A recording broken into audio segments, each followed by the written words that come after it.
বাংলাদেশের সর্বশেষ আপডেট সংবাদে আপনাদের স্বাগত। শুরুতেই শিরোনাম। আপিল বিভাগের সব বিচারপতিদের স্বেচ্ছায় পদত্যাগ করার জন্য আহ্বান জানালেও তাতে সায় না দিয়ে উল্টো ফুলকোট সভা ডেকেছেন প্রধান বিচারপতি। এবার অনতি বিলম্বে পদত্যাগ না করলে করুণ পরিণতির হুঁশিয়ারি আসিফ মাহমুদের। এদিকে সব হত্যাকাণ্ডে শেখ হাসিনার বিচার ও দুর্নীতির তদন্ত চান উপদেষ্টা নাহিদ ইসলাম। বল প্রয়োগ করে আজীবন ক্ষমতায় থাকতে চেয়েছিল, কিন্তু হাসিনা হাতের রেখা পড়তে পারেনি। আন্তর্জাতিক কোনো আশ্রয় না পেয়ে উল্টাপাল্টা বক্সে হাসিনা পুত্র জয়। দেশবাসীকে বিভ্রান্ত করার চেষ্টা। ভারত পালিয়ে যাওয়ার আগে শেখ হাসিনা অফিসিয়ালি পদত্যাগ করেনি। সংবিধান অনুযায়ী শেখ হাসিনা এখনো বাংলাদেশের প্রধানমন্ত্রী বলে দাবি তার। এবং সবশেষে জানাবো শেখ হাসিনার পর যেভাবে ভারতে পালিয়েছে আওয়ামী লীগের কিছু নেতাকর্মী। শুনছিলেন সংবাদ শিরোনাম, এবারে বিস্তারিত। অনতিবিলম্বে পদত্যাগ না করলে করুণ পরিণতির হুঁশিয়ারি আসিফ মাহমুদের। বৃহস্পতিবার প্রধান বিচারপতি সহ আপিল বিভাগের সব বিচারপতিদের স্বেচ্ছায় পদত্যাগ করার জন্য আহ্বান জানিয়েছিল বৈষম্য বিরোধী ছাত্র আন্দোলন, কিন্তু তাতে সায় দেয়নি বিচারপতিদের কেউ। উল্টো ফুলকোট সভা ডেকেছেন প্রধান বিচারপতি। এমন পরিস্থিতিতে শনিবার প্রধান বিচারপতিকে আবারও পদত্যাগের আহ্বান জানিয়েছেন অন্তর্বর্তীকালীন সরকারের যুব ও ক্রীড়া মন্ত্রণালয়ের উপদেষ্টা আসিফ মাহমুদ। জানা গেছে, চলমান পরিস্থিতিতে সুপ্রিম কোর্টের হাইকোর্ট বিভাগের বিচারপতিদের অংশগ্রহণে ফুলকোট সভা ডেকেছেন প্রধান বিচারপতি। এতে আপত্তি তুলেছেন আসিফ মাহমুদ। শনিবার সকালে এক ফেসবুক পোস্টে আসিফ লিখেছেন, ফ্যাসিবাদদের মদতপুষ্ট ও নানা অপকর্মে জড়িত সুপ্রিম কোর্টের প্রধান বিচারপতি সরকারের কোনো প্রকার আলোচনা না করে ফুলকোট মিটিং ডেকেছে। দাবি অনুযায়ী পদত্যাগ না করলে ভয়াবহ পরিণতি ভোগের ব্যাপারে হুঁশিয়ারি করেছেন বৈষম্য বিরোধী ছাত্র আন্দোলনের অন্যতম এই সমন্বয়ক আসিফ মাহমুদ। আরও লিখেন, পরাজিত শক্তির যে কোনো প্রকার ষড়যন্ত্র বরদাস্ত করা হবে না।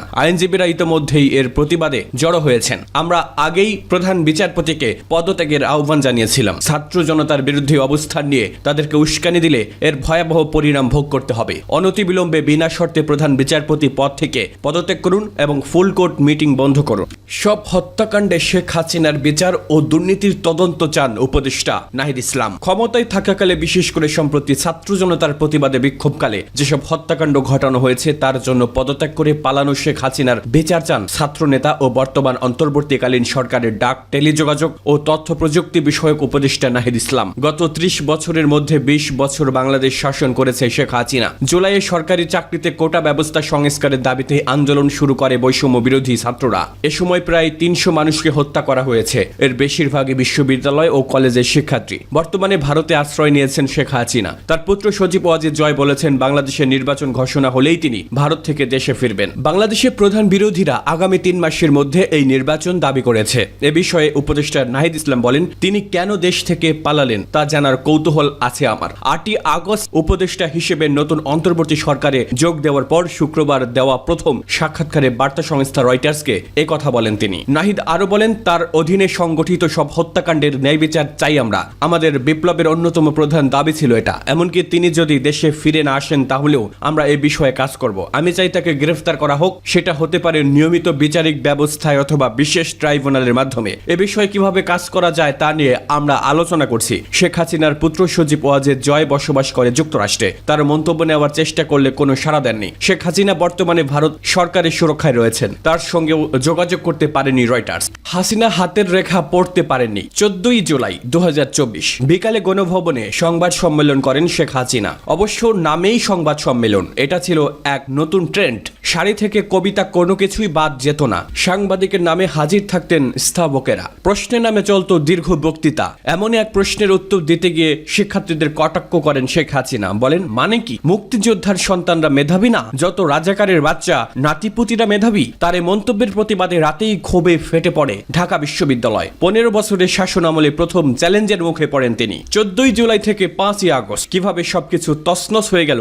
ইতিহাসে কখনো কখনো এমন হয়। হয়। কয়েকটি দিনে এমন সব ঘটনা ঘটে যা 100 বছরেও ঘটে না। শুরুতে অনুসরণ করা হলো পুরনো নীতি, ছাত্রলীগ নামিয়ে দাও, ঠ্যাঙ্গাও। আওয়ামী লীগ সাধারণ সম্পাদক উবাইদুল কাদের প্রকাশ্যেই শাসালেন। ঢাকা শহরের সব মাস্তান জড়ো হলো ক্যাম্পাসে, ছাত্রীদেরও পেটানেন তারা। এরপর নামানো হলো পুলিশ, বিজিবি, র্যাব। রক্তে রঞ্জিত রাজপথ। আবু সাইদের ঝাঁঝরা বুক যেন বাংলাদেশের হৃদয়। কি অসীম সাহসের সঙ্গে বুক পেতে দিয়েছিল এক তরুণ। গুলিবিদ্ধ হওয়ার পরও উঠে দাঁড়িয়েছিলেন। অনেকে অবশ্য বলেন আবু সাইদের বিশ্বাস হচ্ছিল না স্বাধীন দেশের পুলিশ নিরস্ত্র কোনো যুবকের বুকে এভাবে গুলি চালাতে পারে। তারপর প্রতিটি দিনই ছিল রক্তাক্ত। লাশের কাউন্ট ডাউন করতে গিয়ে নিউজ রুমে আমরা ক্লান্ত হয়ে পড়ি। বাংলাদেশের ইতিহাসে আগে কখনো এমন ঘটনা ঘটেনি। কবরে অজ্ঞাত লাশের সারি। কত মানুষ মারা গেলেন তার সুনির্দিষ্ট হিসাব এখনো পাওয়া যায়নি। কয়েকশো মানুষ নিহত হয়েছেন এই নৃশংসতায়, যার বড় অংশই তরুণ। অন্তত 32 শিশু নিহতের খবর দিয়েছে ইউনিসেফ। এই নির্মম নিষ্ঠুরতা অবশ্য মানুষ মেনে নেয়নি। তারা গুলির মুখেও রাস্তায় নেমেছে।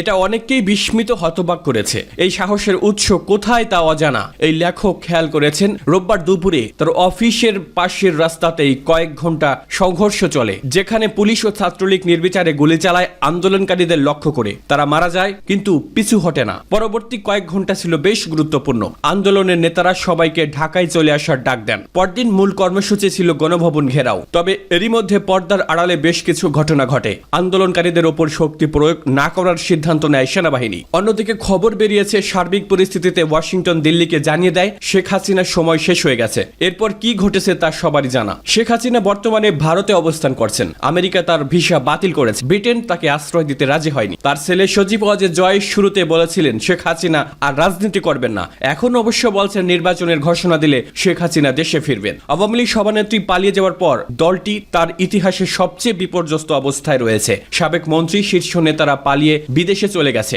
বাকিরা আত্মগোপনে আছেন। কেন এই পরিণতি? এই প্রধান কারণ জনগণের ক্ষমতাকে তুচ্ছ করা, গণতন্ত্রকে বিদায় করা। বঙ্গবন্ধুকে হত্যার পর একটি বিয়োগান্তক পরিস্থিতিতে আওয়ামী লীগের হাল ধরেন শেখ হাসিনা। গণতন্ত্রের জন্য দীর্ঘ সংগ্রাম করেন তিনি। ভোট ও ভাতের অধিকারের জন্য তার নেতৃত্বে লড়াই করে আওয়ামী লীগ। এরশাদের পতনের পর অনেকেই তাকে ক্ষমতায় দেখছিলেন, কিন্তু বিস্ময়করভাবে বিএনপি সে নির্বাচনে জয়ী হয়। এরপরও রাজনীতির মাঠে লড়ে যান তিনি। একটি সহিংসতাপূর্ণ আন্দোলনের পর অনুষ্ঠিত নির্বাচনে জয়ী হন তিনি। 1996 সাল থেকে 2001 সাল পর্যন্ত তার শাসন আমলের অনেকেই প্রশংসা করেন। নানা ঘটনা পেরিয়ে 2009 সালে তিনি বিপুল সমর্থন নিয়ে সরকার গঠন করেন। বিশেষত তরুণ সমাজ তার প্রতি নিরঙ্কুশ সমর্থন জানায়। তবে মানুষের আশা ভঙ্গ হতে বেশি সময় লাগেনি। সময় যত গড়িয়েছে দলের ভেতরে এবং দেশে তিনি নিরঙ্কুশ কর্তৃত্ব প্রতিষ্ঠা করেছেন। দলের সিনিয়র নেতাদের করেছেন কোণঠাসা। 2014 সালে একতরফা নির্বাচনের পথে হেঁটেছেন। বিরোধী নেতাকর্মীদের দিয়ে পূর্ণ করেন জেল, হত্যা, গুম আর খুনের শিকার হওয়ান বহু মানুষ। প্রতিষ্ঠানগুলো ক্রমশ নিজের কবজায় নেন। ভোটারবিহীন নির্বাচনের পরও টিকে যাওয়া তাকে আরো একনায়কতন্ত্রের পথে নিয়ে যায়। বিরোধীদের সব আন্দোলনই তিনি কঠোরভাবে দমন করেন। আন্তর্জাতিক সম্প্রদায়ের, বিশেষত যুক্তরাষ্ট্র ও ইউরোপের মতামতকে অগ্রাহ্য করেন। 2018 সালে বিরোধীরা নির্বাচনে অংশ নিলেও পরিস্থিতির কোনো পরিবর্তন হয়নি। ভোট হয়ে যায় রাতেই। বিএনপি সহ বিরোধী দলগুলো বারবারই আন্দোলন গড়ে তোলার চেষ্টা করেন, কিন্তু দমন পীড়নের মুখে শেষ পর্যন্ত তারা টিকতে পারেন। আওয়ামী লীগের শীর্ষ নেতারাও এসব আন্দোলন নিয়ে উপহাস্য করতেন। প্রায় 2024 সালেও আওয়ামী লীগ আরেকটি একতরফা নির্বাচন করে ফেলে। যুক্তরাষ্ট্র এ ধরনের নির্বাচনের বিরোধিতা করে আসছিল। তবে নির্বাচনের পর আন্তর্জাতিক সম্প্রদায় সরকারের সঙ্গে কাজ চালিয়ে যেতে থাকে। অনেকেই ধারণা করতে থাকেন আবারও হয়তো 5 বছরের জন্য টিকে গেল সরকার। শেখ হাসিনার 15 বছরের শাসন আমলে বাংলাদেশে বেশ কিছু মেগা প্রকল্প বাস্তবায়ন হয়েছে। পদ্মা সেতু এবং মেট্রো রেল এরই মধ্যে অন্যতম প্রধান। এগুলো দেশের অর্থনৈতিক সমৃদ্ধিরও এক ধরনের স্মারক। তবে একই সঙ্গে বৈদেশিক ঋণের পরিমাণও বেড়েছে বহুগুণ, যা ভবিষ্যতের জন্য দুশ্চিন্তার। অন্যদিকে এই সময়ে দেশের গণতান্ত্রিক ব্যবস্থার পথ রুদ্ধ হয়ে গেল। নির্বাচনের নামে হয়েছে তামাশা। মানবাধিকার ও মত প্রকাশের স্বাধীনতার মতো ইস্যুতে বাংলাদেশের উল্টো যাত্রা দেখেছে সবাই। পবিত্র গ্রন্থে বারবার বলা হয়েছে তোমরা সীমা লঙ্ঘন করো না। বাংলাদেশে আমরা এক পরিণতি দেখতে পাচ্ছি। মধ্য জুলাইয়ে কবি ইমতিয়াজ মাহমুদ লিখেছেন, লেখা আছে হাতের রেখায়, জাহাজ ডুববে অহমিকায়। বলা হচ্ছে দেশ একটা নতুন যাত্রা শুরু করেছে। সামনের দিনগুলোতে কি হবে তা এখনই নিশ্চিত করে বলা যায় না। প্রশ্ন হচ্ছে শেখ হাসিনা কি আর কখনো বাংলাদেশে ফিরতে পারবেন?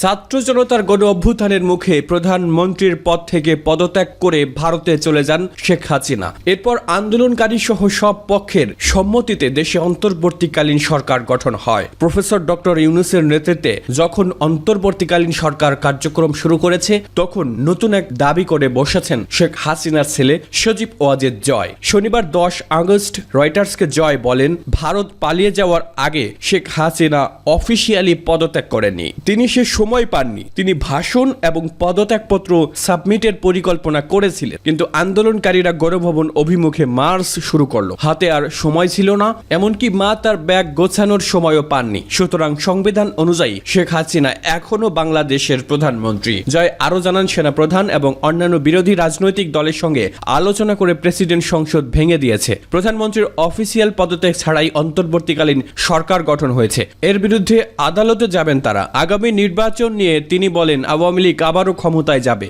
অথবা বিরোধী দল হবে বা ভালো কিছু হবে। এমনকি নির্বাচন যেন দ্রুত অনুষ্ঠিত হয় সেজন্য আওয়ামী লীগ বিএনপির সঙ্গে কাজ করতেও আগ্রহী বলে জানান তিনি। বর্তমানে তিনি ভারতেই থাকছেন বলে জানিয়েছে মার্কিন সংবাদ মাধ্যম CNN এর সহযোগী সংস্থা নিউজ 18। সংস্থাটি জানিয়েছে শেখ হাসিনা ভারতেই থাকবেন, তবে তিনি ভারতে রাজনৈতিক আশ্রয় নেবেন না। এর বদলে ভারতের ভিসার মাধ্যমে দেশটিতে অবস্থান করবেন।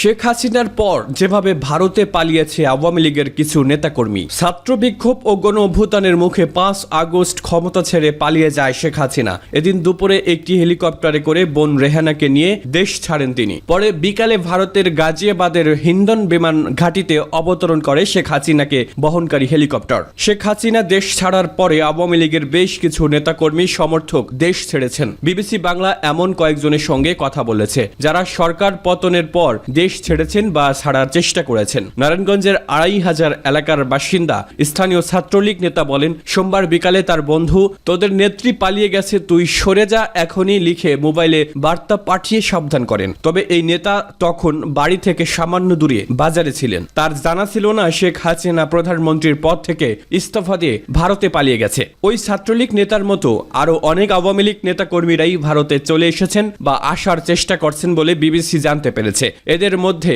বৈধ পথে ভারত বাংলাদেশ সীমান্ত পেরোতে সমস্যায় পড়তে পারেন, এই আশঙ্কায় অনেক অবৈধ পথেও ভারতে গেছেন। ভারতে যাওয়ার চেষ্টা করছেন এমন 3 জনের সঙ্গে বিবিসি কথা বলেছে। তিনি আরো বলেন, আমার পাসপোর্ট ছিল, সেটাও লুট করে নিয়ে গেছে বলে শুনেছি। এখন যে কোনোভাবে আমি ভারতে চলে যাওয়ার চেষ্টা করছি। শুনছি সীমান্তে ভীষণ কড়াকড়ি হচ্ছে, তাই দালাল ধরেও যে চলে যেতে পারবো সেই নিশ্চয়তা নেই।